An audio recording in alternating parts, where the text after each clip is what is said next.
Hey guys, well I'm back with another video. Obviously this has been recorded just after my review of the Speedgoat 4 wide.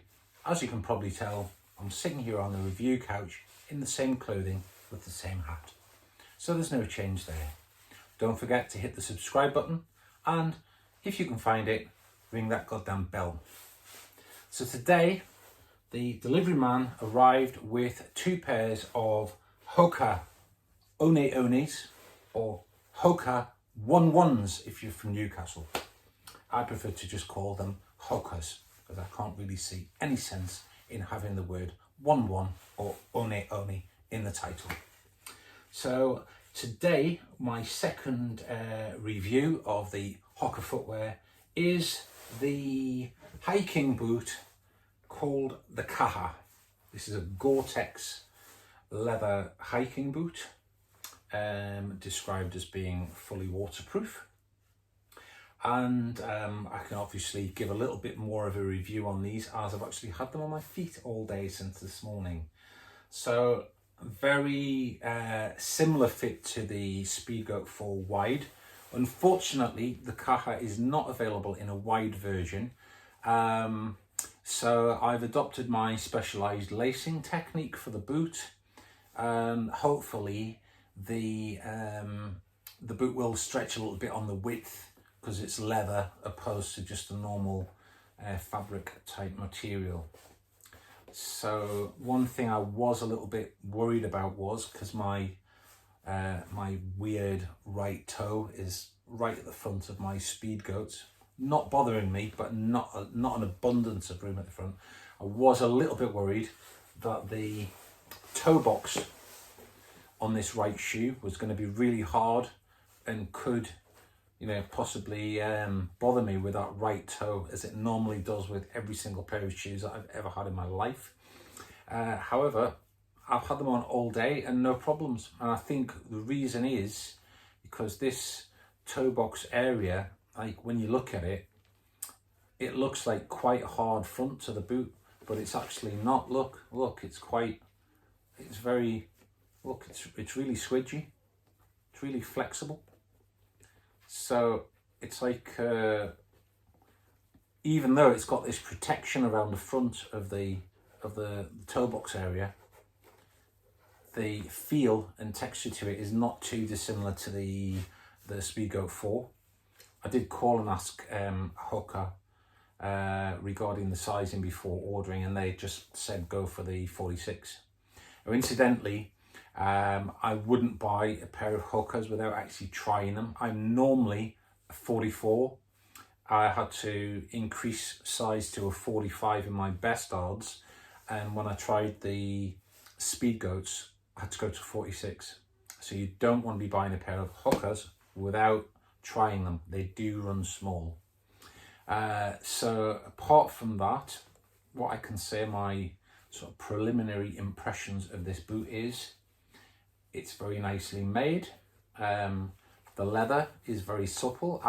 I would actually say you could wear this boot straight out of the box. I wouldn't think there's any break-in period on this boot. I've had it on all day. I haven't been on any treks, of course, but you can tell as soon as you wear this boot the sort of flexibility of it. I wouldn't say there's any break-in period. As with the Speedgoats, these also come with an orthodolite insole, which seems to be pretty standard across the industry now. A lot of people are using them.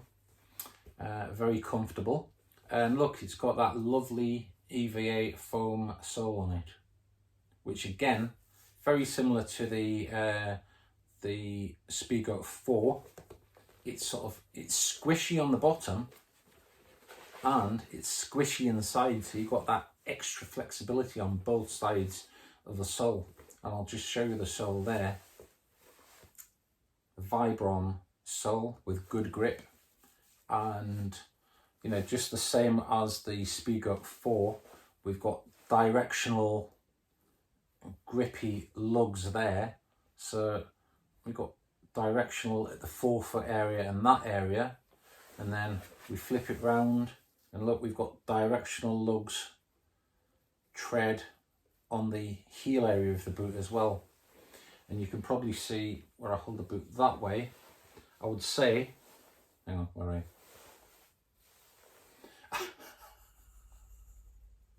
I would say the sort of like compression when you go down onto your heel, especially going down the mount. I would say it's going to be quite absorbent there, because it actually overhangs the heel at the back of the boot, and look how wide the boot is, right? When you look there, there's the width of the bottom of the boot, and it's probably about a good 10 to 15 millimeters wider on that heel area than what the actual heel is inside the boot. So obviously that's going to accept the loadings a lot more. So there's going to be less loadings going up onto your knees and your hips and your spine. So that's a really good thing. The boot it's very, very comfortable. You know, it's very, look, it's very squishy. Don't buy one of these and think it's going to be a boot that needs breaking in. It's just very squidgy. And the other thing that I like as well is the tongue has got this retaining webbing in the tongue, which actually goes all the way up. You could thread it through there if you wanted as well. But when you get to the top, I actually put the last lace through the top piece of webbing there, just to stop the lace jumping over the top of the tongue onto my foot. And we've got extra eyelets there, so there are some lacing techniques where you can actually utilize the extra eyelets to lock your laces into place. And the retainers here, they're sort of like a semi-locking design. I don't know if you can see that. Let's just get a bit closer. There, can you see that there? It's sort of like a sort of locking design on that. So it doesn't really lock the lace into place that it won't move. But while you're doing your laces up and threading your last lace through there, by the time you've gone backwards and forwards on those eyelets, I found that the lace kind of stays in place and it doesn't slip out of there. But you can at the same time pull on the laces and tighten them up through the eyelets. So they are like a type of eyelet lock, I would say, in my opinion. So overall, I'm really pleased with them. As I say, it's the first day. This is out of the box review and a review for just wearing them around the house today.